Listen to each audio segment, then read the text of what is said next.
Philosophy begins with Thales, says Russell. Philosophy begins in Miletus, says Allen. Many have followed Aristotle in taking the naturalists to be the first philosophers and scientists, says Irwin. And according to Aristotle, Thales was the first of the natural philosophers who sought to explain the world by reducing its various aspects to a common natural element. Point is, all these modern philosophers, ancient philosophers, all of them in this Western canon tell this story, and it is a story more than it is history, and I want to be real clear about that, because I'm telling a story of Western materialism, Western science and philosophy that has been retold. It is the canonical story, but it is not history in many ways, because to say Thales is the first philosopher is quite an insult to people elsewhere in the world doing philosophy. You get it. Okay, so this is a story. So his student and fellow Milesian, Anaximander, termed this element arche, the element being, he was saying that this first philosophy, the first school of philosophy says that everything reduces to a single element. Everything is made of something simple. And Anaximander calls it the arche. Homer used the word arche to mean mythical meaning of, the mythical meaning of beginning, like the starting time. But Anaximander added the concept, the philosophical sense of origin or principle. So a starting place in arche is both the beginning temporally and the beginning, foundationally. So the idea, the first philosophers, according to Aristotle and ever since, in that canonical tradition, according to the story, philosophy began with Thales, philosophy began in Miletus, and the first philosophical premise was that everything reduces to substance, to matter. So, as the story is commonly told, the belief in an arche and the belief that it was material was the first premise and starting point of philosophical history. The evidence of unbiased common sense suggested that the world was constituted by visible matter, and, in accord with their newly naturalistic outlook, early Greek philosophers such as the Ionians and the Atomists began regarding the heavens as composed of various material substances whose movements were mechanically determined. So, returning back to the same birthplace, the Eden of philosophy, as I'm going to call it, Miletus, where it started. It's also the place where atomism came from. Leucippus flourished around 440 BC, and Democritus Democritus brought Leucippus' ideas to Athens, and that was about 20 years later. And between the two, a theory emerged that would remain essentially unchanged, a quote of Guthrie's, until the 19th century. And in my dissertation, I have many quotes of many philosophers arguing that atomism is effectively stayed relatively unchanged until the 19th century. Some people who I don't agree with as much say until today. So this fixed stone of philosophical theory presented an image of reality as formed by space and matter, which they imagined to be microscopically small bits of pure being, whose size, shape, and motion necessitate mindless mechanical collisions, combinations of theoretically capable of constituting the macroscopic world we sense. Point being, little bitty bits of things, bouncing off of things, based on their shapes, based on their momentum, somehow make up this world that we see. Without simple alterations made by like Lucretius and Benjamin Franklin, who twist the theory, the strict materialism of the atom necessitates a belief in determinism. So without the recognition that particles exhibit the qualities of waves, which I'll talk about, it is impossible to conceive of an interpenetrative union between one atom and another. The universe of Democritus is made of fundamentally disparate atoms that interact in accordance with mechanical cause. So the idea is that atoms are like material things. They must stay separate from each other, and they are disparate. And fundamentally, everything is made up of fundamentally disparate things. That's the atomic theory. This theory was attacked and defended by Aristotle, and eventually transferred through Epicurus and the Stoics through Alexandria in Greece and Roman history, before eventually serving as the foundation of Enlightenment science. So this really traveled a long, long range.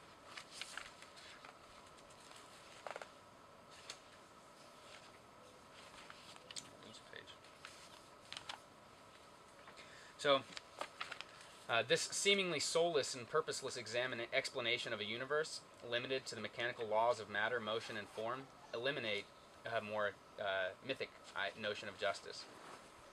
The Epicureans expanded on the materially grounded cosmos of the atomists to see the world as a great machine, with all its parts as material bodies acting in accordance with fixed rules set by nature.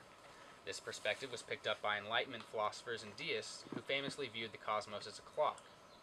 To simplify the imagery of efficient causation, the gears of the clock were sometimes envisioned through the mechanistic interactions of billiard balls. David Hume, for example, famously preferred this metaphor.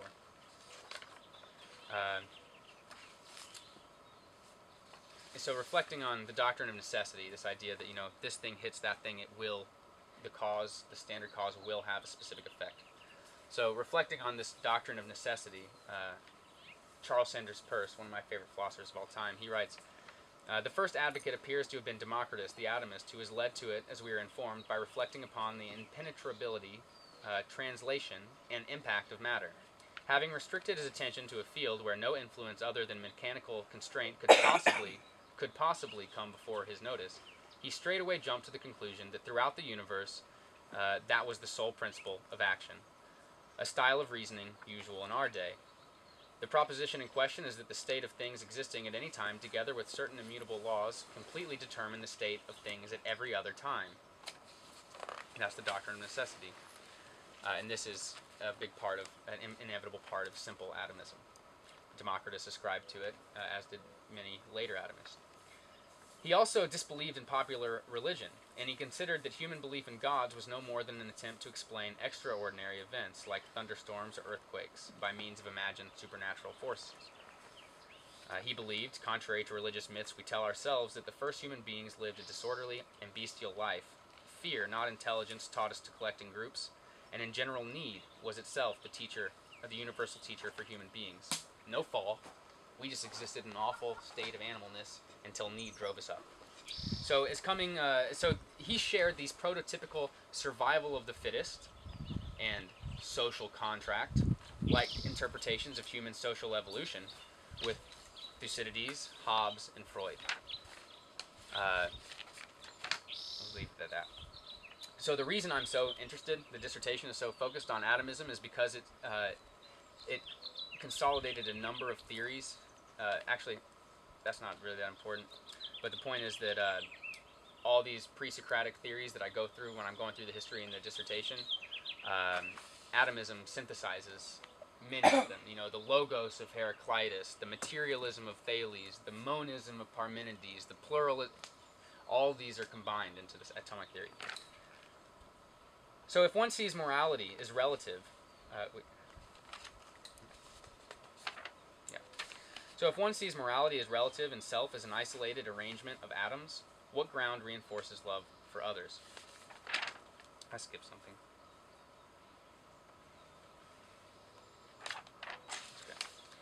Okay. But think of this. What I skipped is that effectively, if we are nothing but the material building blocks of our atoms bouncing around, how do we differentiate our brain from nature if it's just causally influenced by material interactions? At which point, how do we take responsibility for those actions? Where is free will in that space? And many people following this line of reason don't believe there's free will, and even modern scientists come to devalue, if not totally deny, consciousness and free will.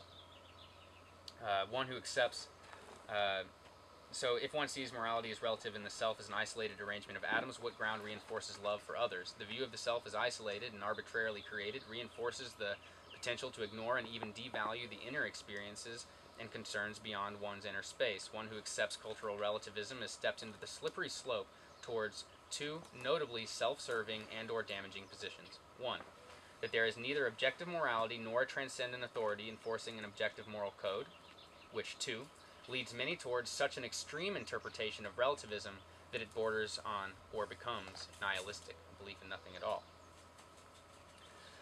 So they actually really didn't believe in free will, and Democritus argues, he's like, if we're no different than rocks and bees, and you don't blame a rock for falling, and so from this point of view, human beings in their minds are part of nature. They're composed of atoms, conforming to the same laws as other atoms.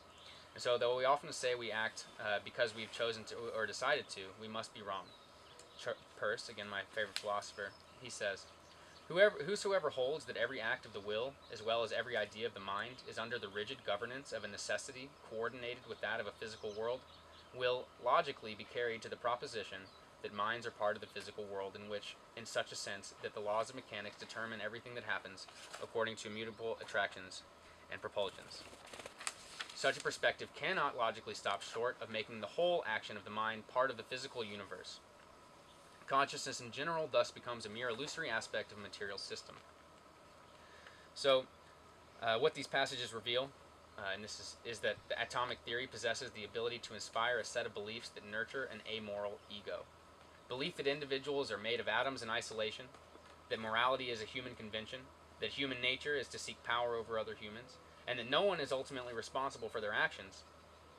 It is this dissertation's contention that these positions, through the continued prominence of atomism, continue to have a major influence on contemporary psyches in the Western world. And this is not to say, on the other hand, that such reinforcement of the self-asserting ego is unmitigatingly negative.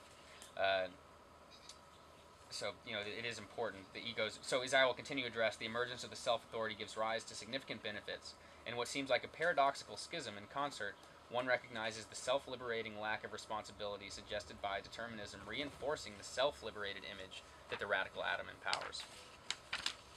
So, I mentioned there are some Americans who got into this. So, the American forefathers like Jefferson and Franklin were heavily influenced by atomism, and they were deist, Enlightenment intellectuals. And what's key to notice is that the contemporary global community that it was initiated during the Enlightenment was not just founded on the democratic revival and its revolution against tyrannies of the kings and popes. It was born from an entire paradigm of Enlightenment thought, in which atomism and democracy were only topically divisible.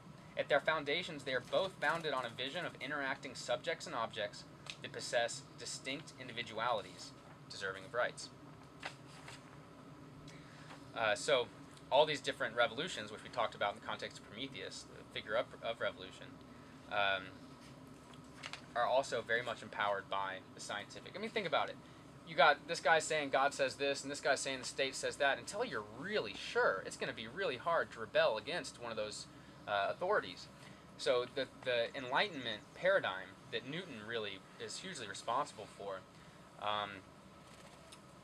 it finally gave, always scientists and philosophers wanted to say everything is scientifically explainable, everything's mechanically explainable, but until Newton, that was just like, I guess, I predict. Newton actually showed us, like, man, this is how things interact. And just a normal person doesn't even take advanced calculus for a normal person to just look a little bit at Newton's model and understand it.